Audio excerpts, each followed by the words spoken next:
YTN 라디오 김우성의 생생경제. 애청자 여러분 안녕하십니까. 김우성 PD입니다. 새벽에 갑자기 사드의 주요 장비들이 들어왔습니다. 아직 한국은 새 대통령을 뽑느라 급박한 안보 위기만으로도 벅찬 상황입니다. 중국과의 갈등도 겨우 숨고르기를 하는 마당에 또다시 중국의 반발과 보복까지 걱정되는 상황입니다.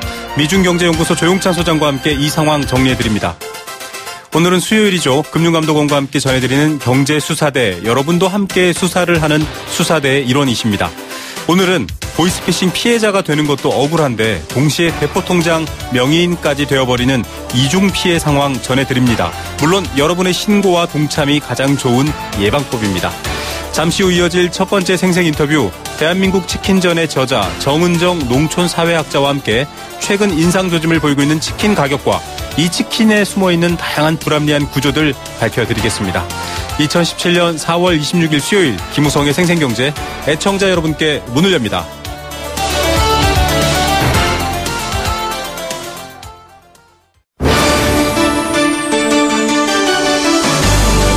YTN 라디오 김우성의 생생경제.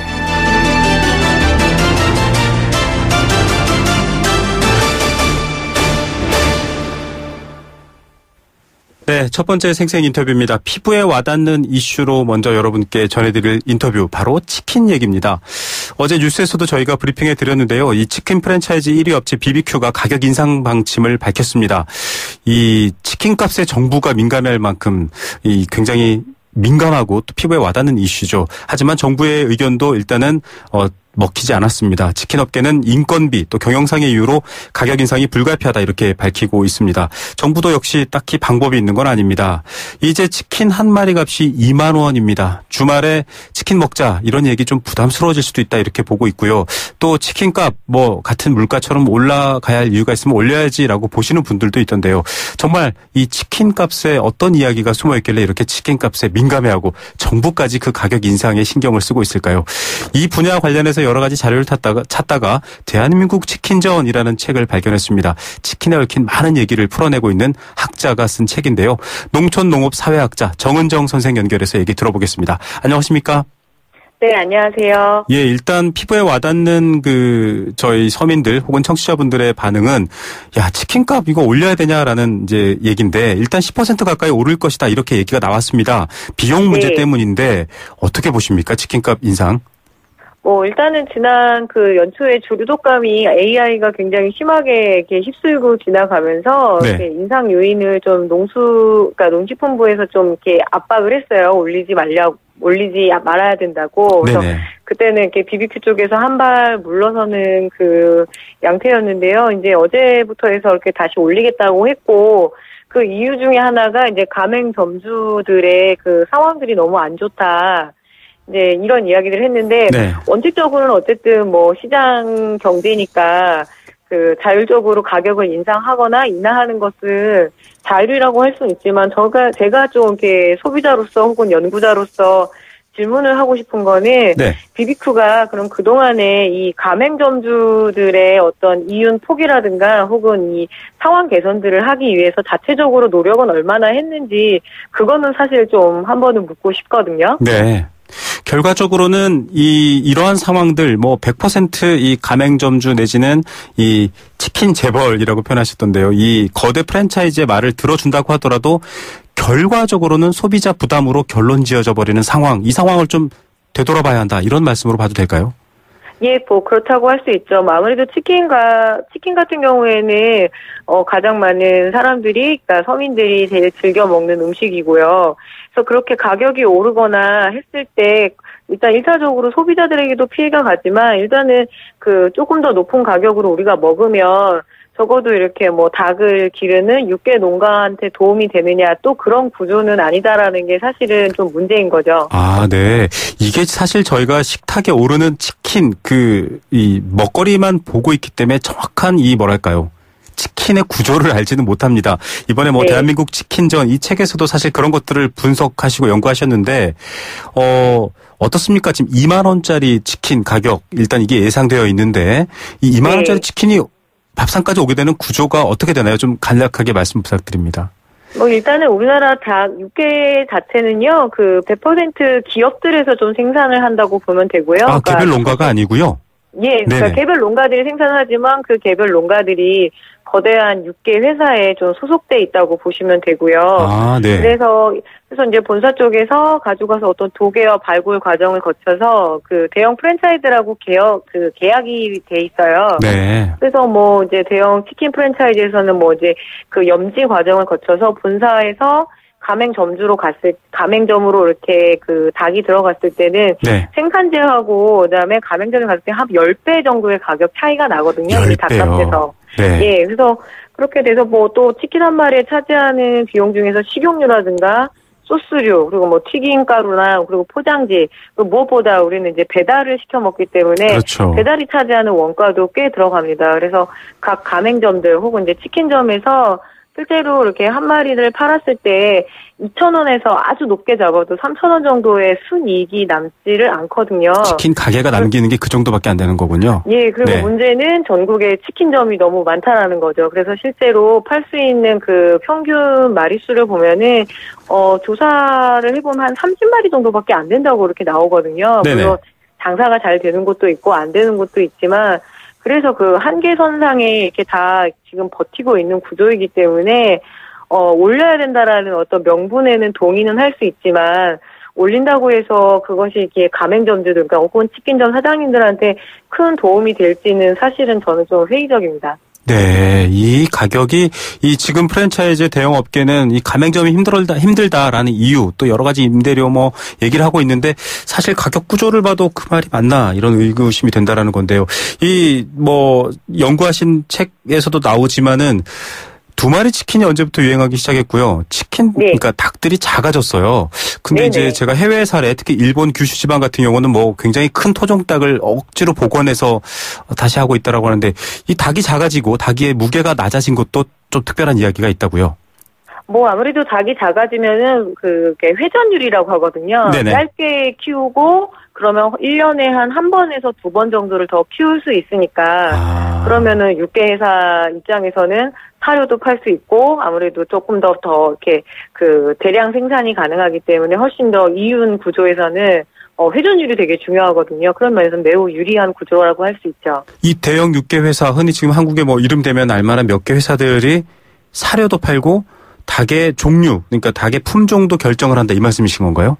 그렇죠. 그리고 그 한국의 육개 시장은 치킨 시장이 주도를 하기 때문에 보통 800g을 이제 8호닭이라고 얘기를 하는데요. 네네. 점점 예전에는 한 10호닭, 그러니까 1kg 정도를 키우는 것이 이렇게 보편적이었다라면 네. 지금은 이제 그 800g 단위로 이렇게 그것들이 보통 유통이 되거든요. 그래서 크기뿐만 아니라 품질 그리고 대형 육개사들이 보통 갖고 있는 게 사료회사뿐만 아니라 동물 약품 시장부터 해서 그 닭과 관련해서 혹은 축산과 관련해서는 유통부터 가공까지 이렇게 수직적으로 다 이렇게 끌어지고 있다라고 보시면 될 것 같아요. 만약에 제가 이제 지금 사실 저를 비롯해서 많은 청취자분들이 주말에 치킨 즐기시고 좋아하지만 이런 세부적인 걸 몰라서 그런데요. 네. 어떤 양심적인 농가가 국산 토종닭이나 내지는 건강한 닭을 덩치 크게 뭐 시간은 좀 몇 주 더 걸리겠지만 키우는데 키워서 네. 팔겠다. 네. 그게 사실은 불가능한 건가요? 사실은 지금 현재 유통시장 내에서는 그런 부분들은 매우 불가능하고요. 네네. 왜냐하면 지금 현재 한국에서 짜여져 있는 유통시장의 합법성이라고 하지요. 네네. 어떤 대형 회사에서 도계와 발굴 과정을 거치고 어떤 유통 단계가 그쪽만 사실은 좀 합법 단계고 나머지들은 이렇게 사실 유통을 하면 안 되거든요. 네. 그래서 우리 소비자들이 접근할 수 있는 루트는 사실 없다고 보는 게 맞는 것 같아요. 예.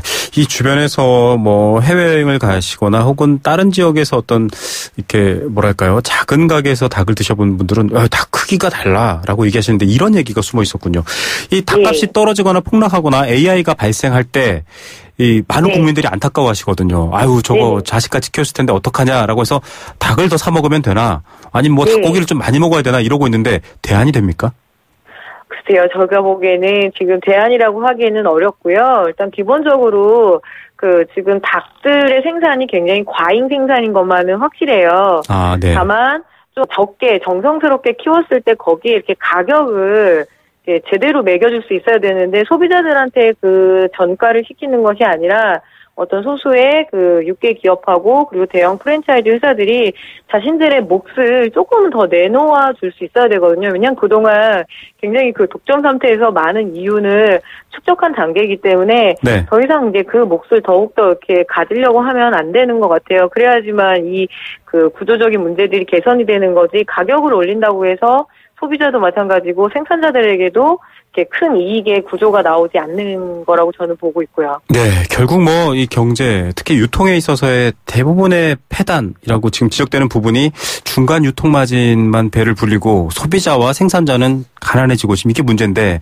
네. 그렇다면은 지금 프랜차이즈를 지금 가격을 올리겠다고 밝힌 BBQ를 비롯해서 앞으로도 올릴 가능성이 보이는 뭐 여러 회사들이 있습니다.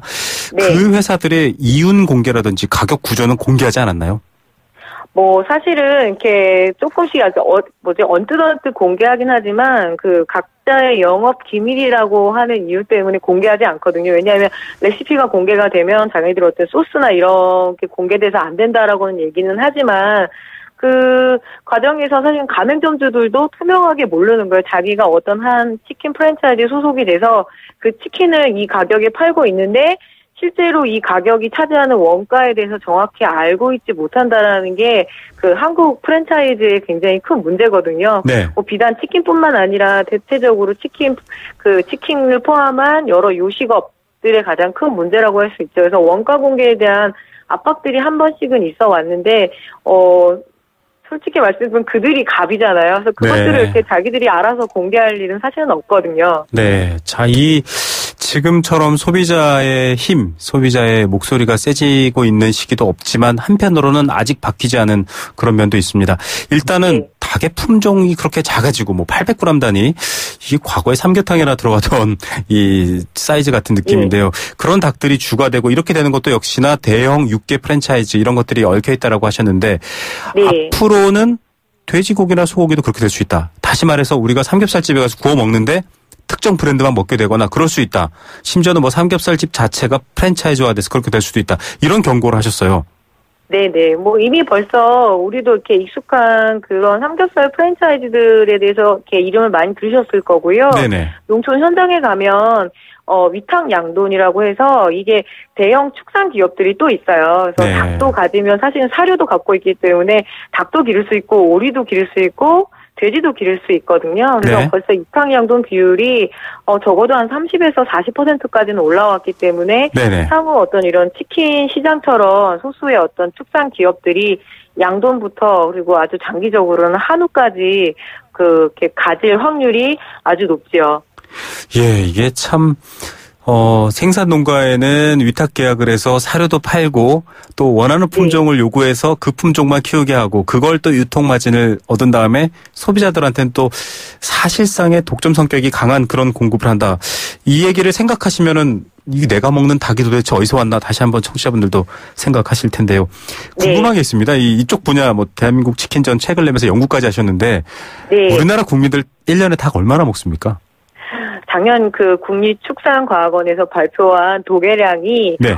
거의 8억 마리에 육박하고요. 8억 마리요. 네. 예, 그리고 재밌다고 해야 될까요? 혹은 끔찍하다고 해야 될까요? 한 60에서 70% 정도는 치킨으로 먹는다는 것이 사실은 가장 좀 독특합니다.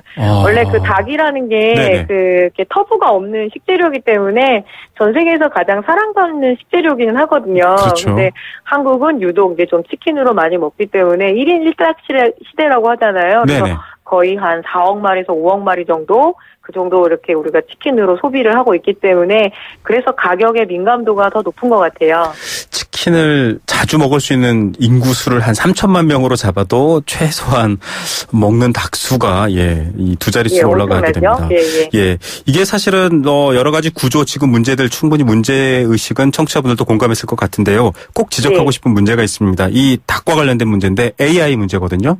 저희가 전문가들하고 얘기를 해도 이 AI는 인재다라고 얘기하세요. 왜냐하면 발생 시기도 대충 정해져 있고 발생 방식도 문제가 있는데 정부의 그 해명이랄까요? 철새 때문이다.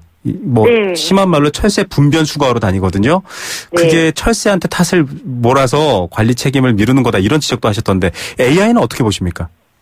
일단은 벌써 발생한 14년이 됐고요. 2년 주기로 계속 지속적으로 발생을 하기 때문에 어떤 철저한 방역 체계가 있어야 되는데 올해 유독 그 부분이 많이 무너졌어요. 네네. 그래서 어쩌면 그동안 한 14년 동안 어떤 그 방역 체계라든가 그리고 공공 수의 제도라고 해서 어떤 일본도 같은 비슷한 시기에 AI가 똑같은 유형으로 발생을 했는데 일본은 아주 적은 수의 그 살처분을 이뤘거든요. 그 이유는 뭐냐면 철저한 방역 그리고 공공수의사들의 그 지도와 그리고 예방이 있었기 때문에 가능한 건데 한국의 그 정부 같은 경우에는 그런 부분에 대해서는 굉장히 개별 농가의 탓이다. 그러니까 제대로 소독을 하지 않았고 제대로 관리하지 않았으니까 당신들 탓이다라고 이렇게 핑계만 댈 뿐이지 국가로서 해야 될 의무는 져버린 거죠. 실제로 방역의 문제는 국가 안보와도 사실은 이렇게 직결되는 문제이기 때문에 그 부분에 대해서는 농정당국이 굉장히 많은 비판을 좀 받아야 된다고 저는 생각을 합니다. 아니 대기업 프랜차이즈가 이 생산농가에 사료까지 독점 공급하면서 이렇게 하고 있는데 왜 AI 예방은 못하나 이런 궁금증이 들 수도 있는데요. 네네. 그래서 뭐 아무래도 뭐 동물 약품이라든가 여러 가지 그렇게 정보는 특히 방역에 대한 정보나 혹은 예방에 대한 정보는 국가 차원에서 해낼 수 있는 일이지 개별 농가에서 할 수 있는 일들이 아니거든요. 네. 그 부분에 대해서는 사실 거의 손을 놓고 있었다고 봐도 무방할 것 같고 뭐 그리고 간단하게 이렇게 대책을 세운다라는 게 뭐 계란을 수입한다던가 뭐 구제역이 발생을 하면 그냥 바로 고기를 수입한다던가 이런 식으로 어떻게 소비자들의 그냥 순간 그런 뭐 마음을 달래는 정도 수준에서 사후약방원처럼 아주 그냥 땜질 수준의 처방을 하는데 근본적인 그런 고민들이 지금은 매우 필요하죠. 왜냐하면 또 발생을 할 확률이 높기 때문에 그런 부분에 대해서는 저는 매우 비판적으로 보고 있어요. 네, 구조에 대해서 손 놓고 이윤만 생각한다. 이 소비자들도 외면할 수 있을 것 같습니다. 어린 시절 월급 날 이 노란 봉투에 통닭을 튀겨오던 이 아버지의 모습 기억하시는 분들도 있을 텐데 끝으로 뭐 치킨값도 오르고 있고 유통 구조에 대한 문제점들도 쭉 얘기를 했는데요. 뭐 나쁘다라는 얘기만 하고 끝낼 수는 없으니까요. 어떻게 좀 개선돼야 될까요? 이런 부분들. 일단은 그 치킨값 이렇게 그 음식을 먹을 때 농업, 특히 이제 농민의 문제를 이렇게 생각할 수 있는 소비자가 됐으면 좋겠어요. 우리는 그냥 일단은 가장 손쉽게 먹고 그냥 이렇게 까먹어버리긴 하지만 어쨌든 한국 음식에서 가장 큰 희생을 치르는 분야는 농업하고 농촌 분야거든요. 그래서 그분들의 노고도 생각을 해야 될 것 같고 치킨으로 대표되는 어떤 한국의 이 외식업, 요식업 문제에서 실제로 자영업자들의 고통이 매우 크거든요. 그래서 그런 부분들에 대해서 좀 인지를 한다라면 적어도 뭐라 그럴까요? 을들끼리 싸울 일은 없을 것 같아요. 그래서 그런 부분들에 대한 고민들이 시작이 돼야지만 정부나 혹은 이제 당국에서도 이런 가격 개선이라든가 혹은 유통구조 개선에 대해서 신경을 쓰지 않을까 이런 생각을 좀 하고 있습니다. 예, 자 여러분 오늘 이번 주말 치킨 드실 때 을들의 싸움이 되지 않도록 하기 위해서 생산 농가 또 판매하시는 가맹점 여러 가지들 좀 한번 생각해 보시고 드시면 좋을 것 같습니다. 오늘 말씀 여기까지 듣겠습니다. 감사합니다. 네, 고맙습니다. 예, 대한민국 치킨전의 저자 농촌농업사회학자 정은정 선생이었습니다. YTN 라디오 김우성의 생생경제. 네, 8106님은 모든 국민의 간식 치킨값 오르면 어떻게 하나요? 대기업 폭리 아닌가요? 이렇게 얘기하셨는데요. 좀 해결할 문제가 많은 것 같습니다. 함께 느끼는 우리 경제 공감사전 이어드리겠습니다. 단문 50원, 장문 100원의 정보 이용료가 부과됩니다. 샵 0945번 문자로 참여할 수 있습니다. 오늘의 경제 공감사전도 역시 치킨입니다. 치킨. 사실은 이 집으로라는 영화 기억하십니까? 어린아이가 치킨이 먹고 싶다고 할머니한테 얘기했는데 할머니는 백숙을 해주죠. 아이가 무척 투정하는 장면이 나오는데 사실 정말 닭은 거부감이 없는 최고의 식재료이기도 합니다. 특히 우리나라에서는 기름에 튀긴 닭, 즉 치킨을 좋아합니다. 요즘 가게 4곳 중 한 곳이 치킨집이라고 할 만큼 쉽게 볼 수 있는 곳이고요. 자영업자들이 유일하게 용기 내서 뛰어드는 곳이지만 또 한편으로 자영업자들의 무덤이다. 이런 얘기들까지 하고 있습니다. 치킨 업체들, 프랜차이즈 대기업들은 인상 방침을 내놨는데요. 실제로 가맹점이 가져가는 수익이 얼마 안 된다는 사실 놀라셨죠. 서민들로서는 한 마리 2만 원이라는 치킨 금액도 부담스럽지만 이런 불합리한 유통 구조에서 앞서 인터뷰가 말했던 것처럼 을들끼리의 싸움이 되고 마는 이런 가격 인상 논란 어떻게 바라봐야 할지 기분이 씁쓸합니다. 또 AI라든지 여러 가지 재난이 닥칠 때마다 해결되지 않는 것도 늘 걱정거리죠. 가족끼리 또 여행 갈 때 치킨 가볍고 쉽게 드시는 간식인데요. 이 가격이 오르는 것에 대해서 여러분들은 어떻게 생각하시는지 여러분들의 의견도 함께 나누겠습니다.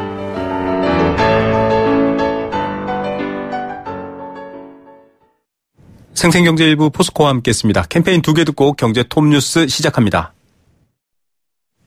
네, 2부 생생 인터뷰 두 번째 인터뷰부터 먼저 전해드립니다.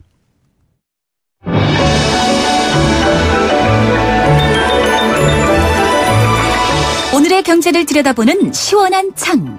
YTN 라디오 김호성의 생생경제 생생 인터뷰. 네, 두 번째 생생 인터뷰 준비해드리겠습니다. 오늘 새벽 성주 골프장 사드 부지로 사드 포대가 진입했습니다. 주요 장비가 들어왔는데요. 주민들은 반발하고 있고 언론에서도 계속 상황을 보도하고 있습니다. 대선을 불과 13일 앞둔 민감한 시점에 속도를 내는 사드 배치의 이유도 궁금하고요.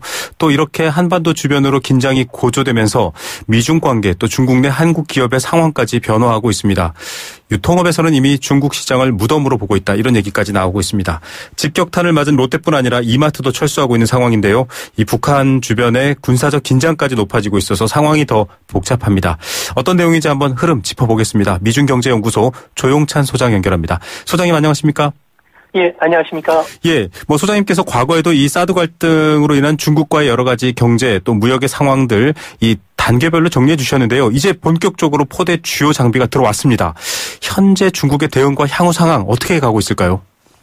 아무래도 사드 반대 입장을 분명히 중국이 밝혔던 만큼 한국과 미국이 전격적으로 사드 포대를 배치한 데 따른 반발은 분명해 보이는데요. 네. 이제 문제는 사드 배치에 이어서 중국 앞마당에 칼빈슨 항모까지 와서 한국과 일본 해군과 함께 전술 훈련이라든지 통신 훈련을 실시하는 것에 대해서 상당히 우려하고 있는데요. 네. 이제 문제는 이런 항공모함 타격군들이 훈련 뒤에도 한반도 주변에 계속 배치가 됐을 경우에는 중국도 제2의 항공모함인 산둥 항모가 27일 전후에서 취역을 하게 되는데요.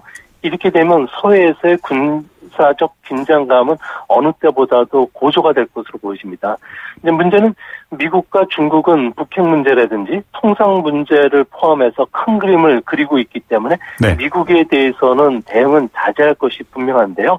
하지만 우리나라는 지도력이 지금 부재된 상태고요. 그렇죠. 정치력 구심력이 지금 저하된 상태이기 때문에 중국이 통관 지연 작전과 같은 비관세 장벽을 높인다든지 기존의 제재를 연장한다든지 또 최근에 강화된 반독점법을 이용해서 특정 한국 기업을 괴롭힐 가능성이 있고요.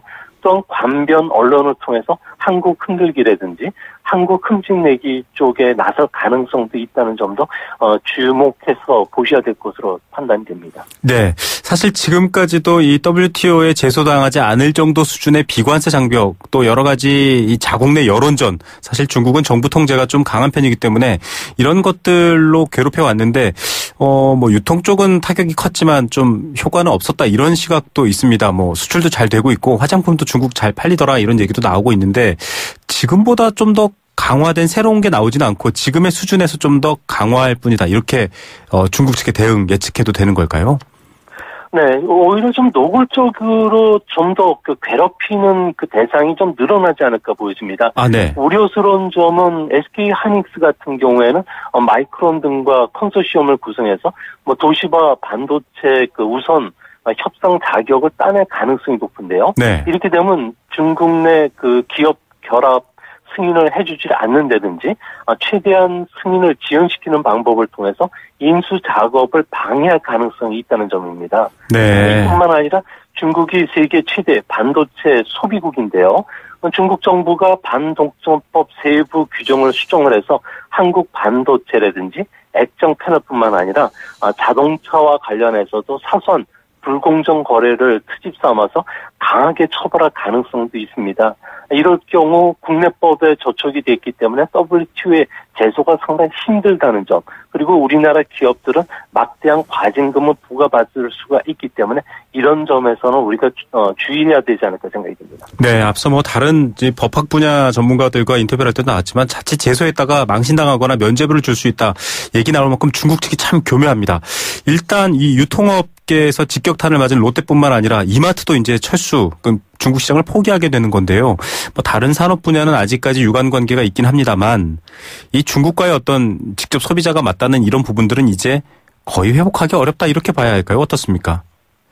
네, 아무래도 중국의 규제 강도가 커질수록 우리나라 기업들도 피해가 있게 되지만 중국도 아무래도 시간이 지날수록 악영향을 받게 되는데요. 네네. 중국에서 샤오미 제품을 만들려면 우리나라 제품 20%가 들어가지만 네. 한국 소비자가 사주지 않으면 중국 기업의 피해가 고스란히 돌아갈 수밖에 없고요. 그렇죠. 또 중국에 진출되어 있는 우리나라 기업들 같은 경우에는 중국 내 매출이 한 38% 정도를 한국이라든지 제3국 시장에 수출합니다. 외자 기업 수출의 13%를 차지하는 중요한 역할을 하는데 이 부분이 끊어질 경우에는 중국 기업들도 타격을 받게 되고요.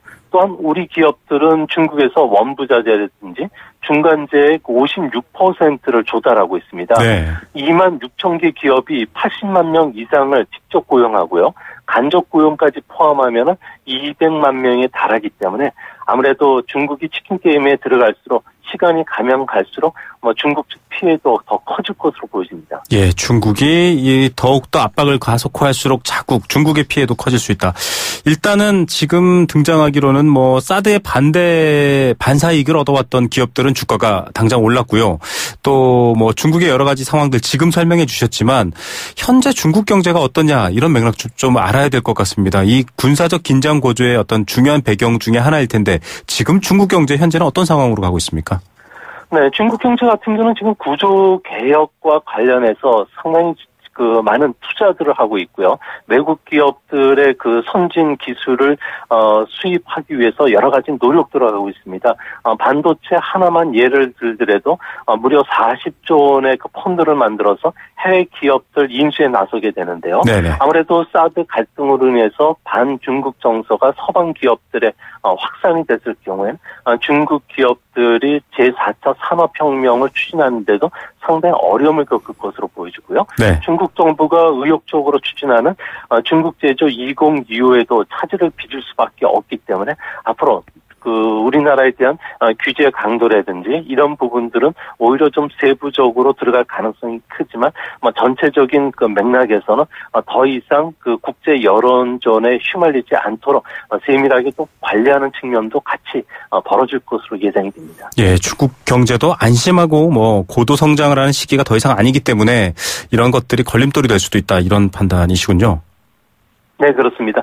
이제 앞으로 사드와 관련해서는 우리나라 입장에서도 우리나라만 빼고 다른 나라가 한국을 해법을 찾아가는 이런 것보다는 우리가 좀 더 적극적으로 한반도 비핵화 구상이라든지 이런 부분 좀 내놓으면서 우리도 전략적으로 강대국과 조율해가는 게 더 필요하지 않나 이렇게 보여집니다. 네, 이게 일본의 히토류 사건 때와는 갈등 때와는 완전 다른 양상이고 다른 성격이기 때문에 좀 해법이 쉽지 않아 보입니다. 좀 걱정되는 면이 있는데요. 이 소장님께서는 여러 가지 미중 관계에 대한 부분들도 쭉 계속 보고 계셨을 텐데 이 통제 바깥에 있는 북한 정부 또 지금은 통제권 자체가 임시 체제로 굴러가고 있는 이 주변 강대국들이 굉장히 전쟁 얘기까지 나오고 있고요. 또 한국 정부가 이 변화에 어떠한 역할도 하지 못하고 우리의 뜻과는 무관하게 흘러가는 거 아닌가 이런 걱정이 있거든요. 사실상 지금 대선 13일 앞두고 이 전개된 사드도 그렇고요. 어떻게 보십니까? 네, 6차 북핵 실험이 임박했던 월요일 날이었죠. 트럼프 대통령은 중국 시진핑 주석 그리고 일본의 아베 총리와 연속 전화회담을 갖고 북핵 문제에 대해서 이야기했지만 우리나라만 지금 빠졌는데요. 네. 6.25 전쟁 당시 휴전선을 그을 때 상황과 별반 다르지는 않아 보입니다.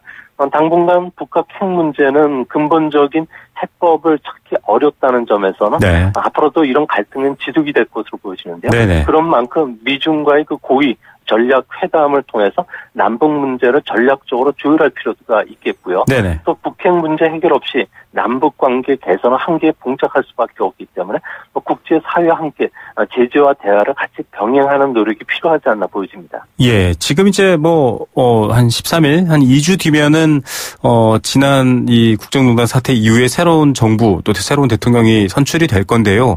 당장 그 정부가 일단 이 지금 한반도를 둘러싼 문제를 해결하기 위해서, 물론 중국과의 경제 관계도 얽혀 있습니다만, 가장 먼저 좀 풀어야 할 어떤 첫 단추, 어떤 게 있을까요? 아무래도 당장 5월 14일부터 15일 사이에 그 베이징에서 열리는 신실크로드 경제 구상 회의가 있는데요. 네네. 여기에 중국 지도부뿐만 아니라 30여 개국 정상들이 모이는 회담입니다. 네. 이 때문에 방어 무기인 사드와 관련해서 한국에 대한 노골적인 경제 압박이라든지 이런 부분들과 관련해서 강력하게 좀 제재를 할 수 있게끔 새 대통령이 나서야 될 것으로 보여지고요. 또한 앞으로 에펙 정상회담이라든지 G20 정상회의도 7월에 예정되고 있고요. 네. 한중 수교 25주년 행사와 같이 정상 간의 연속적인 접촉을 갖는 회의가 상당히 많습니다. 네네. 이 때문에 앞으로 군사적 긴장감을 낮추는 이런 전략뿐만 아니라 외교적 협상 결과에 따라서는 경제적 압박 강도도 조절할 수 있는 그렇죠. 만큼 적극적으로 나서야 되지 않을까 보여집니다. 결국은 이 우리 정부로서도 사실 5월 9일 대선이 굉장히 중요한 기점인데 그 뒤로 이어져 있는 여러 가지 세계 지도자들이 만나는 이벤트에 적극적으로 이 문제 해결을 위해서 정상 외교를 펼쳐야 된다. 이 말씀으로 요약해도 될까요? 네, 그렇습니다. 네, 알겠습니다. 오늘 말씀 감사드립니다. 네, 감사합니다. 네, 미중경제연구소 조용찬 소장이었습니다.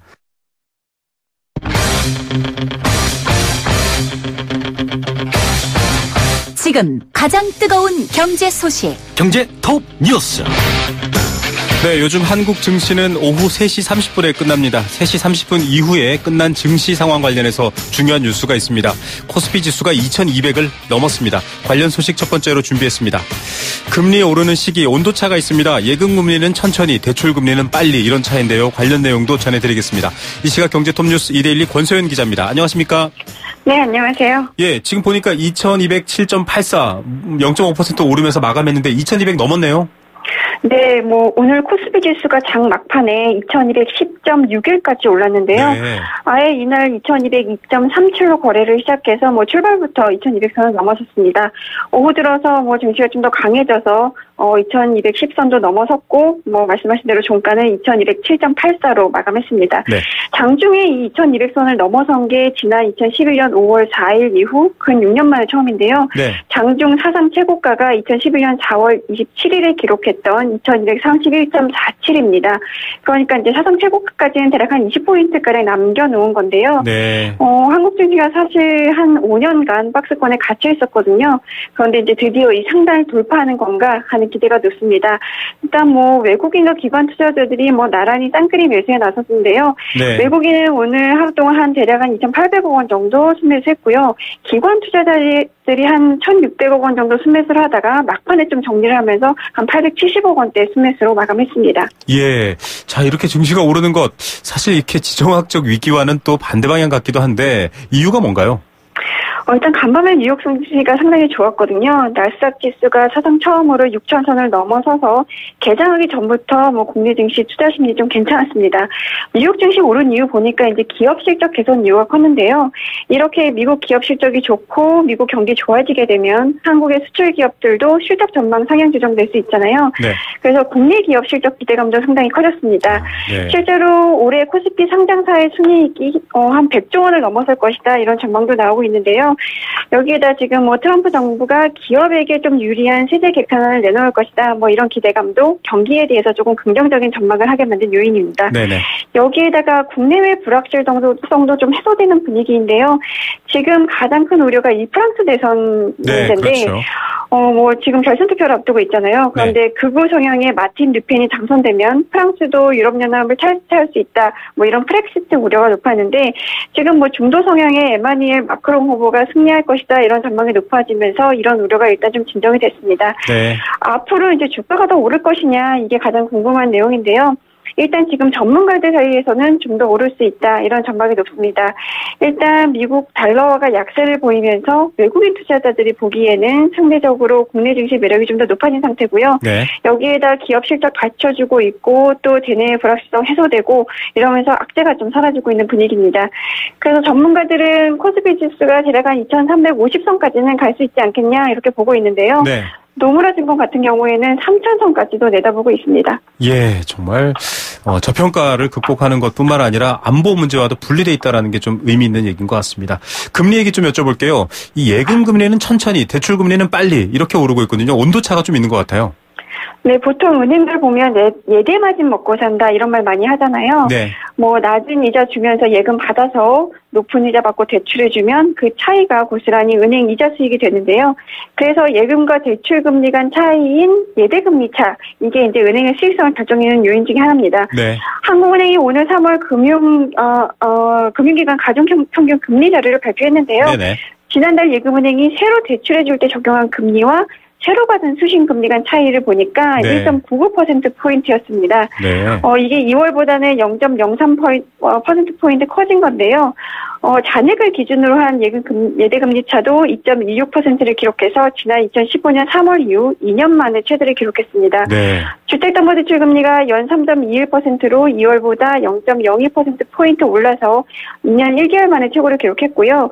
전체 가계대출 금리도 0.05%포인트 오른 3.43%로 2년 1개월 최고 기록을 세웠습니다. 네. 반면에 저축성 수신금리는 연 1.49%였는데요. 이건 전월과 같은 수준이었습니다.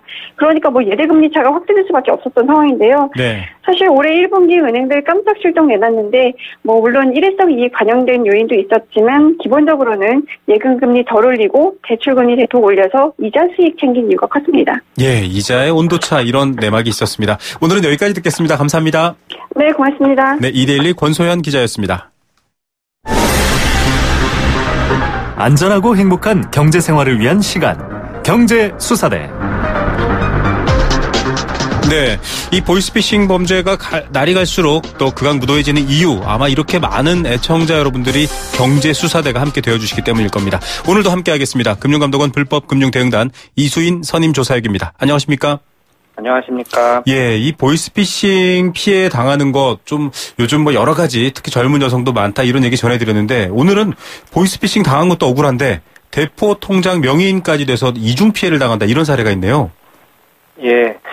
2016년 중에 보이스피싱 피해 규모 및 대포 통장은 전년 대비 큰 폭으로 감소한 것으로 나타났습니다. 네네. 하지만 동일인이 이제 보이스피싱으로 금전적 피해를 입으면서 동시에 대포 통장 명의인이 돼서 금융거래에서 불이익을 받게 되는 사례가 증가한 것으로 나타났습니다. 네. 대포 통장 확보가 어려워지면서 한번 사기에 걸려든 피해자를 대상으로 대포 통장까지 확보해서 추가적인 피해를 입히는 악질적인 수법이 증가하고 있는 것으로 보입니다. 예, 통장 매매 광고 이런 것들 정말 혹하시지 말라고 제가 여러 번 얘기해 드리고 있는데요. 이런 통장을 확보한 다음에 보이스피싱 피해자를 속여서 이 통장으로 이체하고 이렇게 또 했었는데 지금은 그걸 갖게 해서 또 이중 피해를 주고 있다 이런 얘기입니다. 이렇게 대포 통장 명의인이 되면 사실 굉장히 불이익을 받을 수 있다 저희가 알려드렸거든요. 다시 한번 소개해 주시죠. 예, 대포 통장 명의인으로 등록되면 약 2달 동안 해당 계좌가 지급 정지가 되고요. 네. 또 전체 계좌에 대해서 인터넷 뱅킹이나 CD ATM 등과 같은 전자금융 거래에 제한을 받게 됩니다. 그리고 1년간 신규 계좌 개설이 제한되는 등의 불이익을 받게 됩니다. 예, 뭐 최장 기간은 아주 길게도 이 불이익을 받을 수 있는 불법 행위이고요. 근데 좀 억울하실 것 같기도 한데 좀 구체적인 사례로 어떻게 이런 일들이 일어나는지를 알아야 될 것 같습니다. 사례 어떤가요? 보이스피싱 사기범들은 이제 저축은행이나 캐피탈사 등을 사칭해서 피해자에게 대출을 해주겠다면서 접근을 합니다. 네. 또 선이자나 수수료 등의 명목으로 피해금을 편취합니다. 그리고 나서 대출을 진행하려고 했는데 확인해 보니까 신용 등급이 조금 부족한 상태라고 하면서 네. 편법으로 대출이 가능하게 해주겠다고 합니다. 네. 피해자가 방법을 물어보면 피해자의 통장에 입금, 출금 거래를 반복적으로 생성시켜서 네. 신용 등급을 올릴 수 있다고 해서 피해자로부터 통장 및 현금 카드 등을 받아냅니다. 네. 그리고 이렇게 받아낸 통장을 또 다른 보이스피싱 범죄를 위한 대포 통장으로 활용하게 되는 것입니다. 예, 금융감독원에서도 늘 말씀해 주시고 계시지만 편법으로 대출이 가능한 경우는 없고요. 이게 정말 악랄한 게 이 돈이 아쉬운 분들에게 대포 통장 명의인으로까지 쉽게 말하면 범죄 피해와 또 범죄 동참까지 동시에 만들어버리는 아주 악질적인 얘기인 것 같은데 돈이 필요하니까 아마 서민들이 지푸라기라도 잡는 심정으로 이렇게 속아 넘어가는 것 같습니다. 그런 심리가 이용되는 거라고 볼 수 있을까요? 네, 맞습니다. 네, 서민의 절박한 심리를 이용해서 사기를 하는 것이고요. 네. 통장의 입출금 거래 내역이 많다고 해서 대출이 가능한 것이 아닙니다. 그리고 개인 신용등급은 어떠한 작업을 해서도 단기간에 상향시킬 수는 없습니다. 네. 대출에 필요한 거래 실적 생성을 위해서 필요하다면서 통장 등의 양도를 요구받는 경우에는 절대 응하시면 안 됩니다. 예, 입출금 거래 돈 넣고 빼고가 많다고 신용이 올라가는 것도 아니고 대출이 유리한 것도 아니니까요. 여러분 궁금하시면은 금감원과 주변에게 도움을 구하셔야 됩니다. 이 금전을 편취하고 통장까지 가로챈 수법 앞서 있었는데 반대의 경우도 있다고요? 예, 반대의 사례도 있는데요. 주류 회사 등을 사칭하면서 네. 회사의 매출을 줄여서 세금을 절감할 목적이라 하면서 통장을 양도하면 금전을 지급하겠다고 불특정 다수에게 문자 메시지를 발송하고 네네. 이에 속은 피해자로부터 통장을 양도받아서 대포 통장으로 이용한 후에 보이스피싱에 속아서 이제 금전을 이체한 또 다른 피해자의 신고로 그렇죠. 계좌가 지급정지가 되면 네. 지급정지된 것을 이제 해제시켜주겠다고 속여서 명의인으로부터 돈까지 편취한 사례도 있었습니다. 야, 정말 이 방송을 들으시는 분들도 같은 생각을 하시겠지만 정말 나쁜 놈들이다 이런 생각이 들 정도입니다.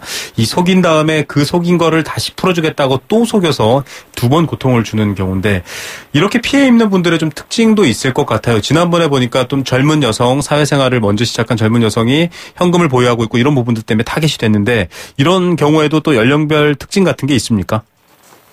2016년 중에 보이스피싱으로 금전적 피해를 당하면서 대포 통장 명의 된 이중 피해자 수는 1,380명 정도로 나타났는데요. 1,380명이나 되는군요. 예, 네네. 특히 40대 및 50대의 중장년층 피해자 수가 60%를 넘습니다. 네. 그리고 피해 금액도 이들이 대부분을 차지하고 있는데요. 이들은 자녀 교육비, 생활비 또는 사업자금 등의 대출 수요가 많기 때문에 사기범들이 주요 표적이 된 것으로 보입니다. 네, 주변에 40, 50대 중장년층 중에 좀 현금 흐름이 좋지 않은 분들 계시면 이런 사례 조심하라고 여러분들 함께 알려주시기 바랍니다. 자, 마지막 당부사항 좀 말씀해 주시죠. 첫 번째로 유선상으로 대출을 권유받는 경우에는 즉시 금융소비자정보포털 파인에서 네. 제도권 금융회사 여부를 확인하시기 바라고요. 해당 금융회사의 대표 전화로 직접 연락하셔서 직원의 재직 여부 등을 추가적으로 확인하시기 바랍니다. 네. 두 번째로 대출과 관련해서 선이자나 수수료 등을 요구받는 경우 보이스피싱을 의심하시기 바랍니다. 네. 금융회사는 대출 시에 소비자로부터 어떠한 명목으로든 금전을 요구하지 않고 대출 시에 수수료를 받는 것은 불법입니다. 네.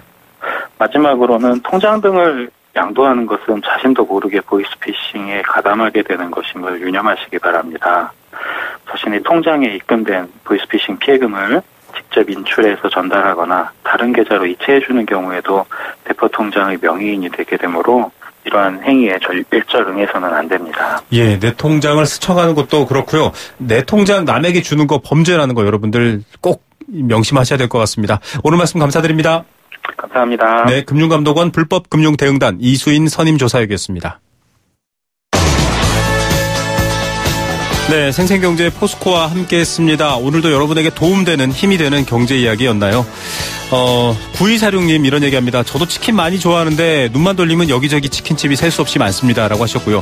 4867님은 불합리하게 많이 드는 비용들, 이 과정상의 문제들 해결해야 된다고 공감해 주셨습니다. 치킨 한 마리 2만 원이 넘어갈 건데요. 그 안에 숨어있는 이야기들 결국 가난한 생산자 또 가난한 판매자, 가난한 소비자들만 싸우게 되는 일이 되지 않도록 좀 공평하게 살펴봐야 될 것 같습니다. 내일도 힘이 되는 경제 이야기로 찾아오겠습니다. 김우성의 생생경제였습니다.